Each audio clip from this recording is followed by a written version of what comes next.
Welcome again students.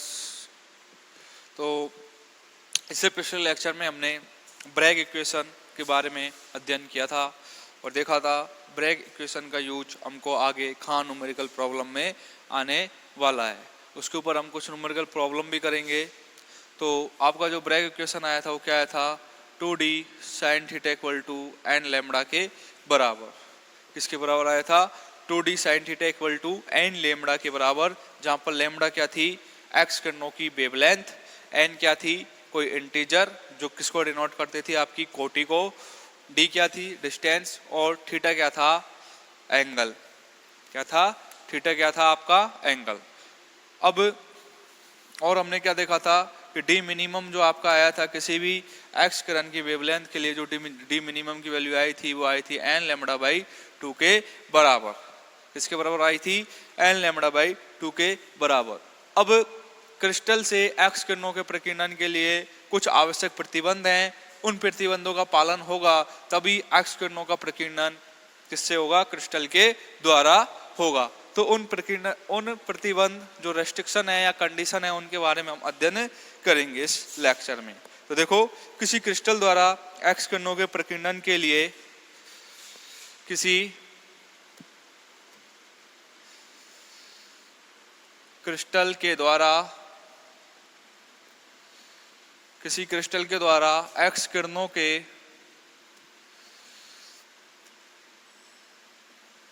प्रकीर्णन के लिए किसी क्रिस्टल के द्वारा एक्स किरणों के प्रकीर्णन के लिए निम्न दो प्रतिबंध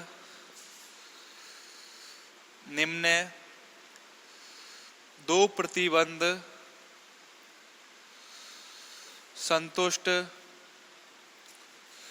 होने चाहिए। ठीक है ना, 2 कंडीशन है, 2 प्रतिबंध है कि भाई कोई भी क्रिस्टल के द्वारा एक्स किरणों का विवर्तन होगा तो उसके लिए आपकी 2 कंडीशन है। तो उन 2 कंडीशनों पर हम विचार करेंगे। देखो, संतुष्ट होने चाहिए ताकि प्रकीर्णन के समय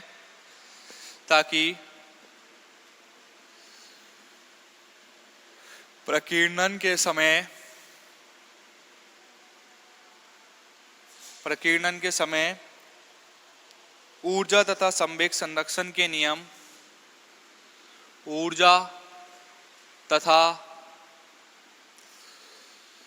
संवेग संरक्षण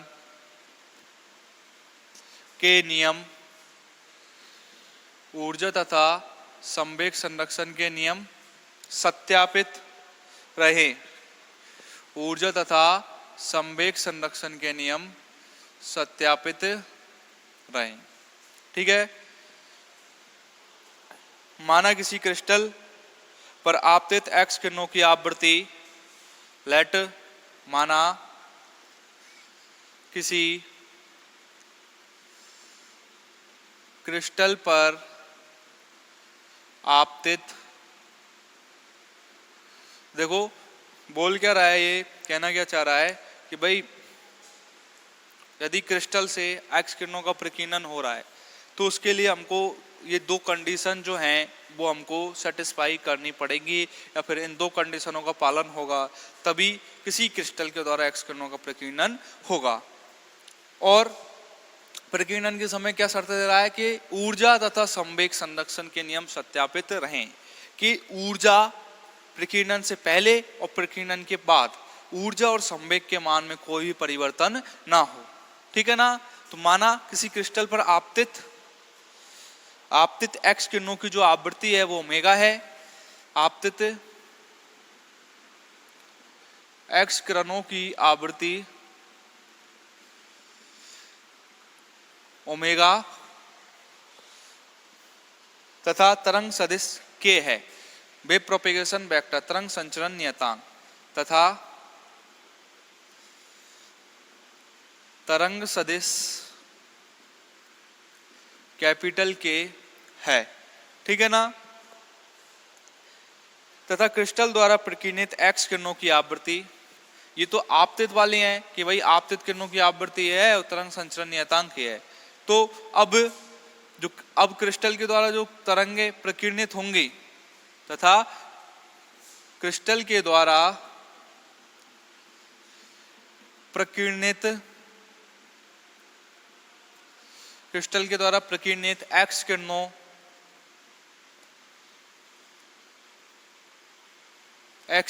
की आवृत्ति ओमेगा डैश। अब जो प्रकीर्णन हो चुका है, जब की बात कर रहे हैं क्रिस्टल के द्वारा, ओमेगा डैश तथा तरंग संचरण नियतांक के डैश है, तथा तरंग संचरण नियतांक के डैश है। ठीक है कि भाई कोई भी क्रिस्टल है जिस पर क्रिस्टल पर जो तरंगें आपतित हो रही हैं, उन आपतित तरंगों की आवृत्ति तो क्या है आपकी ओमेगा, और जो तरंग संचरण नियतांक है उन किरणों का, एक्स किरणों का, वो क्या है आपका के वेक्टर। अब जब क्रिस्टल से तरंगें प्रकीर्णित होती हैं तो प्रकीर्णन के पश्चात जब एक्स किरणों की जो आवृत्ति मिलेगी वो क्या मिलेगी आपको ओमेगा डैश, और जो तरंग संचरण नियतांक मिलेगा वो क्या मिलेगा आपको के डैश के बराबर। यहां तक सोच तो आप सभी। अब देखो आपको आपतित और प्रकीर्णित किरणों की आवृत्ति और तरंग संचरण नियतांक के मान प्राप्त हो चुके हैं। तो देखो अतः आपतित किरणों की जो ऊर्जा होगी वो क्या होगी, और आपतित किरणों का जो संवेग होगा वो क्या होगा, क्योंकि हम बोल रहे हैं कि भाई प्रकीर्णन के समय ऊर्जा और संवेग के मान क्या रहने चाहिए, संरक्षित रहने चाहिए। क्या रहना चाहिए, इनका कंजर्वेशन रहना चाहिए। तो देखो अकॉर्डिंग टू क्वांटम मैकेनिक्स, देखो मैं पहले ही बता देता हूं आपको, आपने पढ़ लिया होगा या नहीं पढ़ा होगा, जो एनर्जी होती है वो होती है आपकी एच कट ओमेगा, और जो मोमेंटम होता है संवेग वो होता है आपका एच कट के बराबर। यदि नहीं पढ़ा हो तो इनको नोट डाउन कर लेना आप, कि जो एक्स किरणों की जो एनर्जी दी जाएगी यहाँ से वो किसके द्वारा दी जाएगी, एच कट ओमेगा के बराबर। ओमेगा क्या है यहाँ पर आवृत्ति किरणों की, और मोमेंटम जो दिया जाएगा वो किसके द्वारा दिया जाएगा, एच कट के द्वारा। के क्या है यहाँ पर तरंग संचरण नियतांक, और एच कट बच्चों एच कट होता है आपका एच ओवर 2 पाई के बराबर, प्लांक नियतांक डिवाइडेड बाई 2 पाई। ठीक है यहाँ तक सोच तो सभी। अब देखो अतः आपतित किरणों की ऊर्जा, अतः आपतित किरणों की ऊर्जा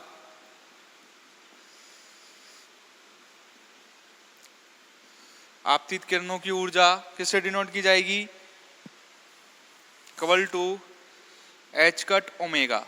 देखो चूंकि आपतित किरणों की आवृत्ति क्या है ओमेगा, और आपतित किरणों का संवेग, आपतित इंसिडेंट रेज जो हैं, आपतित किरणों का संवेग क्या होगा, एच कट के बराबर। ये तो किसके लिए हो गई, इंसिडेंट रेज के लिए। ठीक है अब बात करेंगे प्रकीर्णित रिफ्लेक्टेड के लिए। तो देखो प्रकीर्णित एक्स किरणों की जो आवृत्ति है वो क्या है आपकी ओमेगा डैश, और तरंग संचरण नियतांक क्या है आपका के डैश। तो देखो प्रकीर्णित एक्स किरणों की ऊर्जा इक्वल टू क्या हो जाएगी, एच कट ओमेगा डैश, और प्रकीर्णित एक्स किरणों की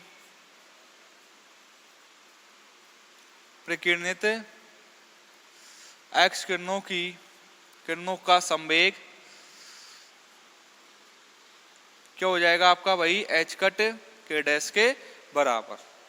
ठीक है तो ये हो गई प्रकीर्णित किरणों की ऊर्जा व संवेग, और आपतित किरणों की ऊर्जा व संवेग आपको मिल चुके हैं। क्या मिला, आपतित किरणों की जो एनर्जी E बराबर H cut omega, momentum P बराबर एच कट के, प्रकीर्णित किरणों की ऊर्जा E डैश बराबर एच कट ओमेगा डैश, और प्रकीर्णित किरणों का संवेग P डैश बराबर एच कट के डैश के बराबर। यहां तक स्वस्थ हो सभी।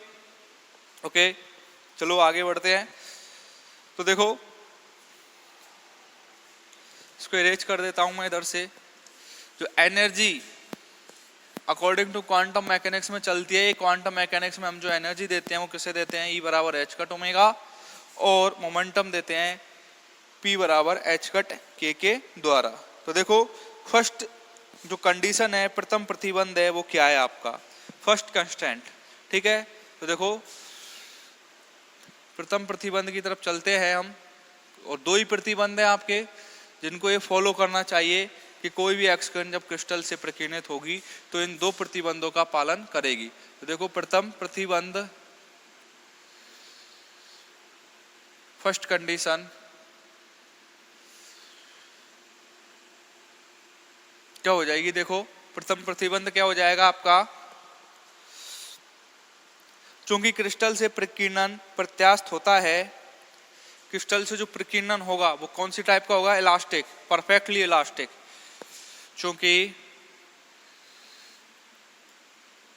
क्रिस्टल से प्रकीर्णन प्रत्यास्थ होता है, और आपने जब कॉलिजन पढ़ा होगा, कॉलिजन में क्या होती है, परफेक्टली इलास्टिक कॉलिजन और परफेक्टली इनइलास्टिक कॉलिजन, पूर्णतः प्रत्यास्थ और पूर्णतः अप्रत्यास्थ। उनमें क्या शर्त रहती है, जब प्रत्यास्थ टक्कर की बात करते हैं तो प्रत्यास्थ टक्कर में कणों की ऊर्जा या फिर पिंडों की ऊर्जा और संवेग दोनों क्या रहते हैं, संरक्षित रहते हैं। और अप्रत्यास्थ टक्कर में क्या आती है, ओनली ऑन जो संवेग है उसका मान संरक्षित रहता है, ऊर्जा संरक्षित नहीं रहती है। ठीक है, तो क्रिस्टल से प्रकीर्णन कैसा होता है आपका, प्रत्यास्थ होता है। इसलिए ऊर्जा संरक्षण के नियम से, इसलिए ऊर्जा संरक्षण के नियम से क्या हो जाएगा, ऊर्जा संरक्षण कि भाई प्रत्यास्थ प्रकीर्णन हो रहा है तो पहले आपतित किरण की ऊर्जा और परावर्तित किरण की ऊर्जा। तो देखो आपतित किरण की ऊर्जा क्या थी, E के बराबर, और ये क्या थी, E डैश। यदि इनके मान रखें तो E बराबर क्या था आपका, H कट ओमेगा, और ये क्या था, H कट ओमेगा डैश के बराबर। तो H कट से H कट कैंसिल आउट, तो ओमेगा बराबर क्या मिल जाएगा आपको, ओमेगा डैश। अर्थात आपतित किरण और प्रकीर्णित किरण की जो आवृत्तियां हैं वो क्या होगी, समान। अतः आपतित व प्रकीर्णित किरणों की आवृत्तियां समान होंगी। क्या बोल सकते हैं यहां से, अतः आपतित तथा प्रकीर्णित, आपतित तथा प्रकीर्णित किरणों की आवृत्तियां समान रहती हैं। ठीक है, ओमेगा बराबर ओमेगा डैश। अब हम जानते हैं जो आपका ओमेगा और के में जो रिलेशन होता है वो क्या होता है, ओमेगा बराबर सी के। या फिर जो आपने पढ़ा हो ग्रुप वेलोसिटी और फेज वेलोसिटी के बारे में, तो जो आपकी फेज वेलोसिटी होती है वो क्या होती है, बी बराबर ओमेगा बाई के, बी बराबर ओमेगा बाई के, और बी जी बराबर क्या होती है, डी ओमेगा बाई डी के। ये तो होती है बीपी फेज वेलोसिटी, कला वेग, और ये होता है आपका समूह वेग। ठीक है ना। तो अब हम यहाँ से जो ये बी है ओमेगा बाई के इक्वल टू बी, इसको मान रहे हैं हम सी के बराबर, लाइट वेलोसिटी के बराबर। किसके बराबर मान रहे हैं, सी के बराबर। ठीक है ना। तो देखो यहाँ से क्या हो जाएगा, परंतु हम जानते हैं, परंतु ओमेगा बराबर क्या होता है, सी मोड में ले लो, सी के क्या है आपका वेव प्रोपेगेशन वेक्टर, और बी की जगह क्या लिया है हमने, सी, तो ये क्या हो जाएगा सी के वेक्टर, तथा ओमेगा डैश बराबर क्या हो जाएगा, सी के डैश वेक्टर के बराबर। चूंकि यहाँ से ओमेगा बराबर ओमेगा डैश है, यहाँ से कौन सा लॉ कंजर्वेशन लॉ आ रहा है, एनर्जी कंजर्वेशन लॉ। कौन सा कंजर्वेशन लॉ आ रहा है, एनर्जी कंजर्वेशन लॉ। जबकि वो बोल क्या रहा है, आपकी ऊर्जा और संवेग दोनों संरक्षित होने चाहिए। अब ओमेगा के स्थान पर ये वैल्यू पुट कर दो आप, तो देखो क्या हो जाएगा, ये mod of k vector equal to mod of k dash vector के बराबर। अर्थात जो तरंग संचरण नियतांक का मान है वो भी आपका क्या आएगा, समान आएगा। क्या आएगा, के डैश बराबर के वेक्टर के बराबर। तरंग संचरण नियतांक भी क्या होगा आपका, समान होगा। तो ये था आपका पहला प्रतिबंध, पहले प्रतिबंध के अनुसार क्या होना चाहिए आपकी, दोनों अर्थात आपतित और प्रकीर्णित जो किरणें हैं उनकी जो आवृत्तियां क्या होनी चाहिए, समान होनी चाहिए, और उनके जो वेव प्रोपिगेशन वेक्टर है, वेव प्रोपिगेशन वेक्टर क्या है आपके के वेक्टर और के डैश वेक्टर, वो भी क्या होने चाहिए, आपस में समान होने चाहिए। तो द्वितीय प्रतिबंध की तरफ बढ़ते हैं हम। एक तो इस प्रतिबंध का फॉलो करना चाहिए, तो द्वितीय प्रतिबंध की तरफ हम बढ़ते हैं। तो आप सबसे पहले इसका स्क्रीनशॉट लीजिए वीडियो पॉज करके, और नोट्स आपको बनाने हैं खुद ही, नोट्स नहीं दूंगा मैं इस चैप्टर के, ध्यान रखना।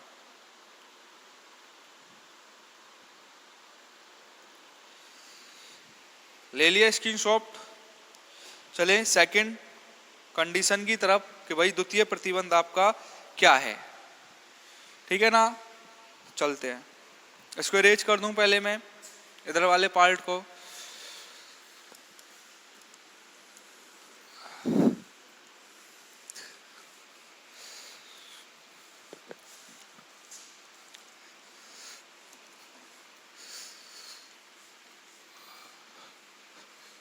देखो सेकंड कंडीशन आपकी द्वितीय प्रतिबंध, द्वितीय प्रतिबंध सेकंड कंडीशन, सेकंड कंडीशन द्वितीय प्रतिबंध। देखो आपका क्या होगा, पहले डायग्राम बना लेता हूं मैं। ये बोलेगा आपके संवेग संरक्षण के नियम को, किसको बोलेगा, संवेग संरक्षण नियम को।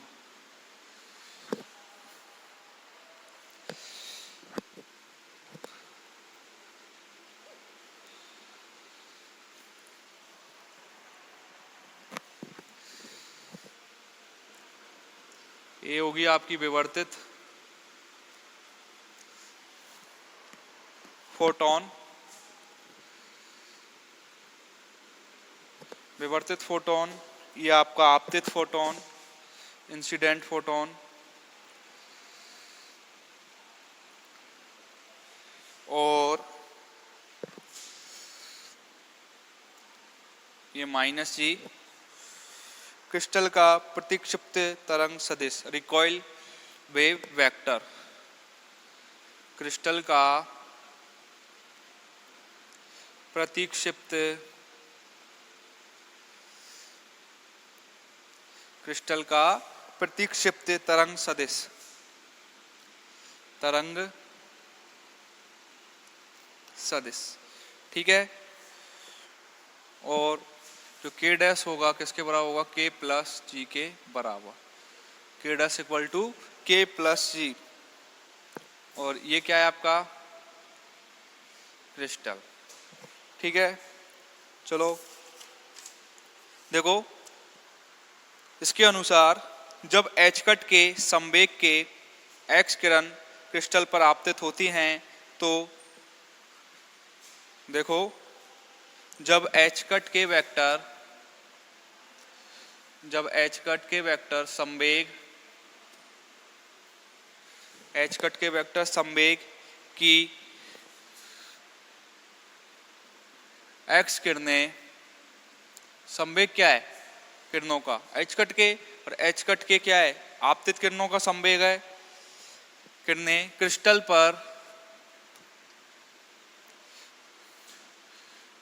पर आपतित होती हैं तो माना एच कट के डैश वेक्टर संवेग की एक्स किरणें क्रिस्टल से प्रकीर्णित होती हैं, तो माना एच कट के डैश वेक्टर संवेग की एक्स किरणें, संवेग की एक्स किरणें क्रिस्टल से प्रकीर्णित, क्रिस्टल से प्रकीर्णित होती है, ठीक है।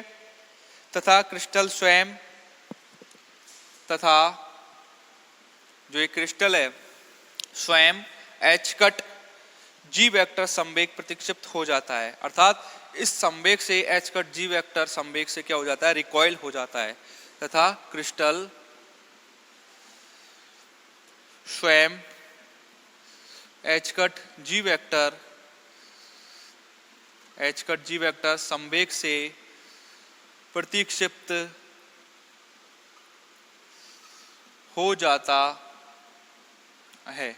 ठीक है, कौन से संवेग से प्रतिक्षिप्त होता है, एच कट जी वेक्टर संवेग से, जहां जी वेक्टर क्रिस्टल का प्रतिक्षिप्त तरंग सदिश या क्रिस्टल का प्रतिलोमी सदिश है। जहां जी वेक्टर क्रिस्टल का कौन सा प्रतिक्षिप्त तरंग सदिश या प्रतिलोमी, जहां जी वेक्टर क्रिस्टल का प्रतिलोमी सदिश होता है। ठीक है, जी वेक्टर क्या होता है, क्रिस्टल का प्रतिलोमी सदिश। तो देखो, अतः संवेग संरक्षण के नियम के अनुसार, अतः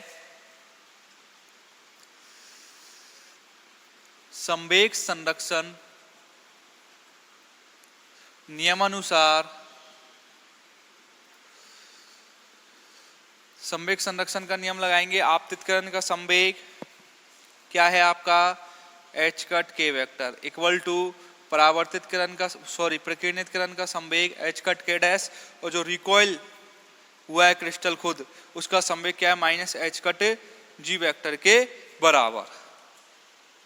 तो यहां से देखो एच कट कैंसिल आउट हो जाएंगे, तो के डैश वेक्टर क्या मिल जाएगा आपको, के वेक्टर प्लस जी वेक्टर के बराबर, अर्थात जो प्रकीर्णितकरण का तरंग सदिश आएगा वो किसके बराबर आएगा, के डैश वेक्टर इक्वल टू के वेक्टर प्लस जी वेक्टर के बराबर। यहां तक स्वस्थ हो सभी। अब देखो, इसको इरेज कर देता हूं पहले। अब इस वाले का जो ये आपको मिला है के डैश वेक्टर इक्वल टू के वेक्टर प्लस जी वेक्टर, इसका वर्ग कर दो, क्या कर दो, इसका स्क्वायर, और स्क्वायर करोगे तो आपको क्या वैल्यू मिलती है वो हम देखते हैं। ठीक है, तो देखो स्क्वायर कर दो पहले इसका,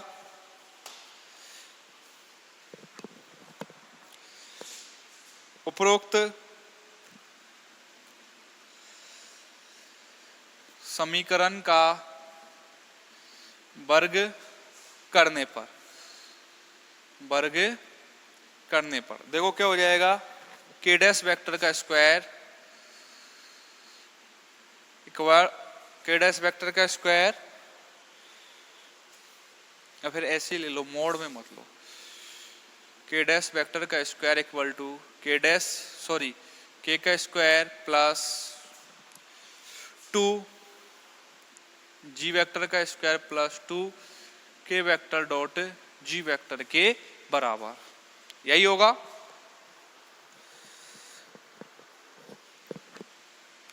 इनसे वेक्टर हटा दो बस। ठीक है, अब जो प्रथम प्रतिबंध आया था, परंतु प्रथम प्रतिबंध से क्या आया था आपका, के बराबर के डैश वेक्टर के बराबर आया था, तो यहां से के बराबर के डैश पुट कर दो, तो क्या हो जाएगा, ये दोनों एक दूसरे कैंसिल आउट हो जाएंगे, तो यहाँ पे वैल्यू क्या बचेगी आपकी, जी स्क्वायर इज इक्वल टू, या फिर देखो ये हो जाएगा 1 और 1, तो यहाँ क्या हो जाएगा 0, 1 में से बन गया तो 0, तो वैल्यू क्या बच गई आपकी बाकी, जी स्क्वायर प्लस 2 के vector dot g vector equal to 0, g square plus 2 के vector dot g vector equal to 0। अतः प्रकीर्णन की दिशा उपरोक्त प्रतिबंध को क्या करती है, संतुष्ट करना चाहिए। ये जो है ये प्रकीर्णन की दिशा, अतः प्रकीर्णन की दिशा उपरोक्त प्रतिबंध को संतुष्ट करना चाहिए। देखो, अतः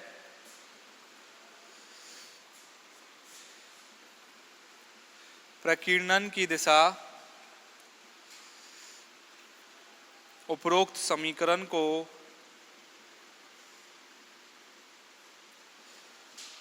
संतुष्ट